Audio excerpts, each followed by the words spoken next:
नमस्कार, स्वागत है आपका बिहार समाचार में। आज बिहार की गर्मागर्म और काम की खबरों पर बात करेंगे। बिहार की ताजा और सनसनी खबरों पर बात करने से पहले आपसे एक छोटी सी अनुरोध है, कृपया वीडियो को एक प्यारा सा लाइक अवश्य कर दीजिएगा। आपका लाइक करना ही हमारी मेहनत का फल होता है। बिहार में मुख्यमंत्री नीतीश कुमार जी ने बड़ा ऐलान कर दिया है कि बिहार में अब जातीय जनगणना होगी। देखिए, सर्वदलीय बैठक में मुख्यमंत्री नीतीश कुमार जी ने ऐलान कर दिया कि बिहार में अब जातीय जनगणना होगी। तो आखिर कैसे होगी ये जनगणना, क्या है सरकार का प्लान, ये भी जानिए। सबसे पहले बता दूं कि इस सर्वदलीय बैठक में टोटल 9 दलों के नेता शामिल हुए थे। मुकेश सहनी को इसमें शामिल नहीं किया गया था, उनको न्योता नहीं दिया गया था। और बैठक में मुख्यमंत्री नीतीश कुमार जी ने बड़ा ऐलान कर दिया है कि जातीय जनगणना कैसे कराया जाए। सबकी सहमति इस पर हो गई है। जल्द ही कैबिनेट से भी इसे पास कराएंगे और उसके बाद एक टाइम फ्रेम तय होगा। सभी वर्ग और संप्रदाय के जातियों की जनगणना की जाएगी। धन का इंतजाम करना होगा, पब्लिक के सामने सब कुछ रखा जाएगा। सभी संप्रदाय के जाति की जनगणना होगी। जातीय जनगणना को लेकर विज्ञापन भी निकाला जाएगा और जो भी कुछ किया जाएगा उसकी पूरी जानकारी मीडिया को भी दी जाएगी। सभी लोगों का आकलन होगा और इससे सभी का फायदा होगा। मुख्यमंत्री जी ने बड़ी घोषणा कर दी है। बड़ी खबर आ रही है कि बिहार के सभी पेट्रोल पंप एक साथ अस्थायी रूप से बंद हो सकते हैं। बड़ी खबर है अब तक कि बिहार के सभी पेट्रोल पंप बंद होने वाले हैं। देखिए, बिहार के सभी 3000 पेट्रोल पंपों ने तेल का उठाव रोक दिया है। दरअसल कुछ दिन पहले ही मोदी सरकार ने पेट्रोल 9.5 रुपए और डीजल 7 रुपए सस्ता कर दिए। पेट्रोल डीजल सस्ता होने से जनता को तो राहत मिली, लेकिन इन पेट्रोल पंप वालों को थोड़ा कमाई कम होने लगा। तो अब पेट्रोल पंप वाले मांग कर रहे हैं कि फिर से दाम बढ़ाया जाए, हमारे टैक्स को बढ़ाया जाए, नहीं तो हम पेट्रोल पंप में पेट्रोल नहीं देंगे। और यहां भी देखा जाए तो दोष सरकार का है। पहले कम दाम के पेट्रोल डीजल को अनाप शनाप टैक्स बढ़ाकर जनता को लूटने का काम करने दिए। इन पेट्रोल पंप वालों को आदत बना दिए हो एक मोटी कमाई करने का, और अब जब इनकी कमाई घट गई है तो अब ये लोग छटपटा रहे हैं। सरकार, आपने क्यों बढ़ाई थी इतनी कीमत? यदि पहले ही कम कीमत पे जनता को दिया होता पेट्रोल डीजल तो आज ये दिन नहीं देखना पड़ता। देखिए, बिहार पेट्रोलियम डीलर एसोसिएशन की अपील पर राज्य के पेट्रोल पंपों द्वारा मंगलवार को ही तेल उत्पादन कंपनियों से उठाव नहीं किया गया है। 2017 से डीलर मार्जिन में बदलाव नहीं करने और नवंबर 2021 और मई 2022 में पेट्रोल डीजल की कीमतों में जो कमी की गई है उससे जो इनको नुकसान हुआ है उसकी भरपाई समेत 5 सूत्री मांगों के समर्थन में इन्होंने ये आंदोलन किया। साथ ही ये कह रहे हैं कि आंदोलन अब और भी तेज होगा। जब तक हमारी मांगों को नहीं माना जाएगा तब तक हम पेट्रोल डीजल का उठाव नहीं करेंगे। साथ ही इन्होंने चेतावनी दी है कि हम सभी पेट्रोल पंपों को, बिहार के सभी पेट्रोल पंपों को अस्थायी रूप से बंद कर देंगे। हम नो सेल नो परचेज का आंदोलन हम चलाएंगे। बिहार वालों के लिए बड़ी खबर है। मौसम विभाग ने फिर से खतरनाक अपडेट जारी कर दी है। बिहार में फिर से भयानक बारिश होने वाली है। मौसम विभाग का कहना है कि बिहार में अगले 48 घंटे तक यानी अगले 2 दिनों तक भयानक बारिश होने का पूर्वानुमान है। देखिए, बिहार में समय से पहले अब मानसून आएगा और अगले 48 घंटों में आंधी तूफान और तेज वज्रपात गिरने की चेतावनी दी गई है। और देखिए, अभी बिहार में सीधा आसमान से मौत बरस रही है। आए दिन बिहार में वज्रपात से लोगों की मौत हो रही है, अतः जरा बच के रहिएगा। देखिए, वैसे तो मौसम विभाग के अनुसार बिहार के पटना के साथ लगभग सभी जिलों में बारिश हो सकती है, लेकिन बिहार के इन 14 जिलों को खास तौर पर अलर्ट किया है। और ये जिले हैं बिहार के पूर्वी चंपारण, पश्चिमी चंपारण, शिवहर, सीतामढ़ी, गोपालगंज, सुपौल, सारण, सिवान, वैशाली, मुजफ्फरपुर, समस्तीपुर, मधुबनी, दरभंगा, अररिया, किशनगंज, कटिहार, पूर्णिया, सहरसा, मधेपुरा, खगड़िया, भागलपुर, मुंगेर, जमुई और बांका के साथ बिहार का पटना। और आप ये भी जान लीजिए कि अब मानसून भी आने में वक्त नहीं है। 7 से 8 जून के आसपास बिहार में मानसून आ सकता है। बड़ी खबर मौसम विभाग से, 7 से 8 जून के बीच बिहार में मानसून आ सकता है। मतलब अब कुछ ही दिनों में बिहार में वही बाढ़ वाले दिन आ सकते हैं।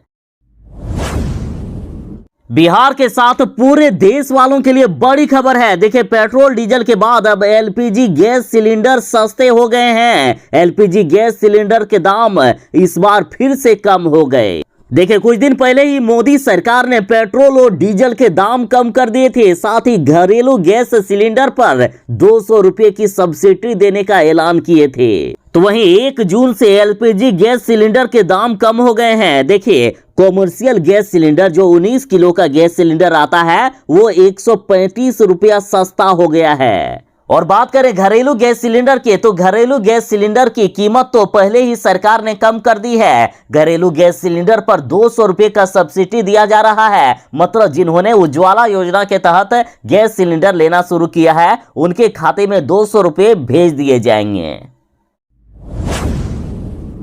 लालू यादव की जीत हुई है। लालू यादव ने बीजेपी को एक बार फिर से अपनी चाल से हरा दिया है। देखिए, जाति आधारित जनगणना पर बिहार सरकार मान गई है, तो इस पर तेजस्वी यादव ने कहा कि ये लालू की जीत है। तेजस्वी यादव ने कहा है कि हम लोगों ने जाति आधारित जनगणना की मांग की थी, इसलिए ये हमारी और लालू जी की जीत है, बिहार के सभी लोगों की जीत है और इससे लोगों को सही स्थितियों का पता चल पाएगा।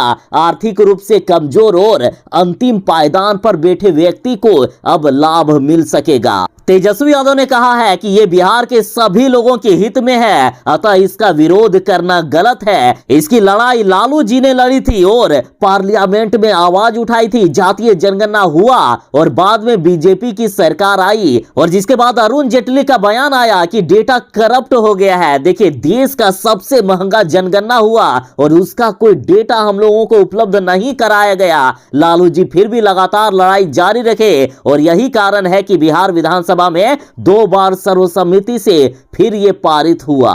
तेजस्वी यादव का कहना है कि बीजेपी वाले जातीय जनगणना को लेकर हमेशा मना कर रहे थे, लेकिन अंत में हमारी जीत हुई।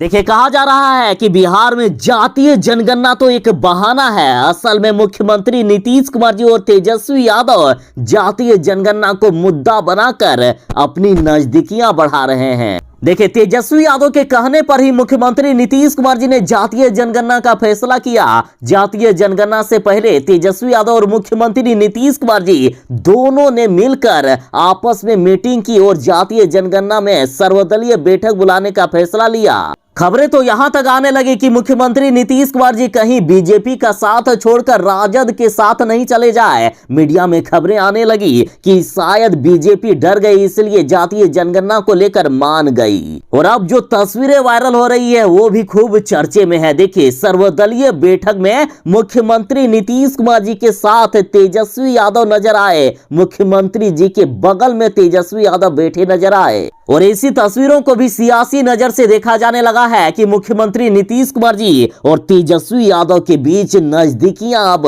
काफी बढ़ गई है। दोनों के बीच दूरियां कम हो गई है। अब ऐसे कई संकेत मिल रहे हैं जिससे लालू और नीतीश एक बार फिर से आपस में मिलकर सरकार बना सकते हैं। खैर, अभी तो बिहार में कोई सियासी उलटफेर नहीं हो रहा है, लेकिन भविष्य में ऐसी संभावना जताई जा रही है कि बिहार में बड़ा उलटफेर हो सकता है। मुख्यमंत्री नीतीश कुमार जी फिर से राजद के साथ आ सकते हैं। बिहार में जरूरतमंद बच्चों का सिर्फ वीडियो वायरल होना बाकी है। जैसे ही वीडियो वायरल हो रहा है तुरंत ही इनको मदद मिल रहा है।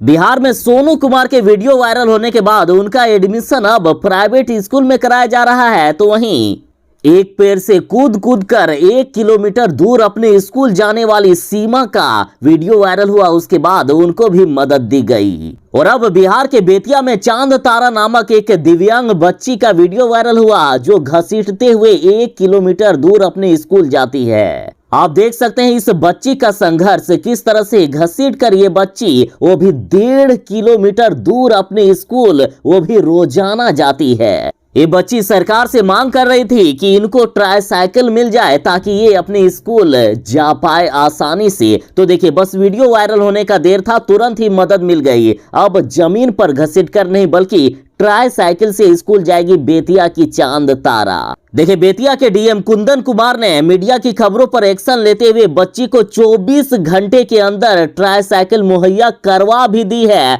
अब ये बच्ची घसीट कर नहीं बल्कि ट्राई साइकिल से स्कूल जाएगी। तो मीडिया में बहुत पावर है, सोई हुई सरकार को भी ये जगा सकती है। तो यदि आपके भी इलाके में, आपके भी जिले में यदि कोई जरूरतमंद बच्ची हो तो उसका वीडियो बनाइए और सोशल मीडिया पर जरूर ही डालिएगा। बाकी वायरल करने का काम हम न्यूज चैनल वाले कर देंगे, जिससे हर जरूरतमंद को मदद मिलेगी। देखिए, ऐसा भी नहीं है कि इस बच्ची की मुसीबत कोई नई मुसीबत है। पिछले कई सालों से ये बच्ची स्कूल जा रही है, लेकिन वहां के लोकल अधिकारी के साथ वहां की जो सरकार है उन पर इनकी नजर नहीं पड़ी या उन्होंने अनदेखा कर दिया। लेकिन मीडिया में खबर आने के बाद 24 घंटे के अंदर इनको मदद मिल गई।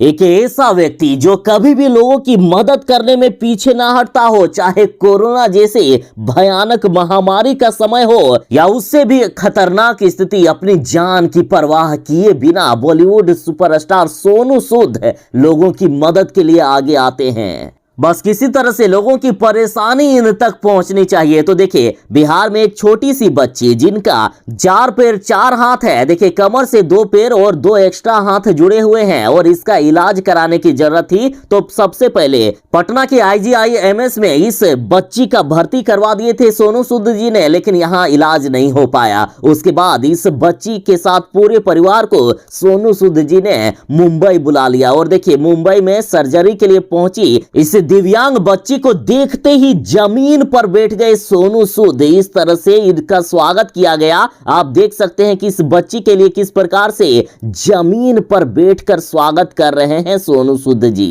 देखिए, बिहार के नवादा जिले की 4 हाथ 4 पैर वाली अनोखी बच्ची का अब मुंबई में सर्जरी करवाएंगे सोनू सूद। और उसके साथ ही सोनू सूद जी ने एक और बड़ी घोषणा कर दी है कि अब नवादा में भी जल्द ही एक बेहतर अस्पताल बनवाया जाएगा, ताकि बिहार वालों को इलाज के लिए मुंबई तक नहीं आना पड़े। कम से कम जिनके पास पैसे नहीं हैं वे लोग अपना इलाज बिहार में ही करवा सके। साथ ही बच्चे को अच्छी शिक्षा मिले, इसका भी आश्वासन अभिनेता ने दिया है। और बड़ी खबर यह भी है कि सोनू सूद जी को अब भगवान मान रहे हैं यहाँ के ग्रामीण। साथ ही बता दो कि इस परिवार में टोटल 5 लोग हैं, जिनमें से 4 लोग दिव्यांग हैं। सिर्फ एक चौमुखी की बड़ी बहन ही पूरी तरह से ठीक है। ये बीजेपी वाले लगता है नहीं सुधरेंगे। एक तो ये पहले जातीय जनगणना पर मना कर रहे थे, लेकिन तेजस्वी यादव और मुख्यमंत्री नीतीश कुमार जी दोनों ने मिलकर आखिर बीजेपी को बिहार में जातीय जनगणना पर मना ही लिया। लेकिन अभी भी बीजेपी नहीं मानी है। अब ये लोग चुन चुन के खोंच निकाल रहे हैं। देखिए, फिर से बीजेपी ने एक नया कांड ढूंढ निकाला है।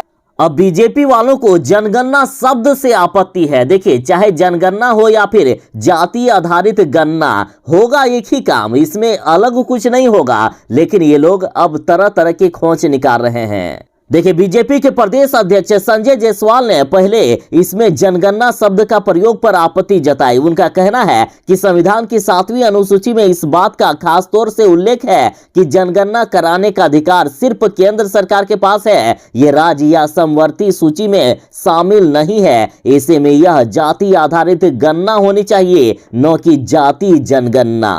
और यहाँ संविधान के बारे में कहा गया है, बिल्कुल सही बात है कि जनगणना शब्द का प्रयोग नहीं कर सकते हैं। लेकिन देखिए, कुछ भी हो, होगा एक ही काम। बेचारे मुकेश सहनी, इनको बिहार में होने वाले सर्वदलीय बैठक में, जो जातीय जनगणना को लेकर सर्वदलीय बैठक हो रही थी, उसमें इनको नहीं बुलाया गया। मुकेश सहनी की घोर बेइज्जती कर दी गई है और इससे ये भी नाराज हो गए। और नाराज मुकेश सहनी ने कहा है कि जब प्रधानमंत्री के साथ जातीय जनगणना को लेकर बैठक हुई थी तो उसमें VIP पार्टी की ओर से वे खुद शामिल हुए थे, लेकिन बिहार में हो रहे बैठक में उनको नहीं बुलाया गया है, जो उनके समझ से परे है।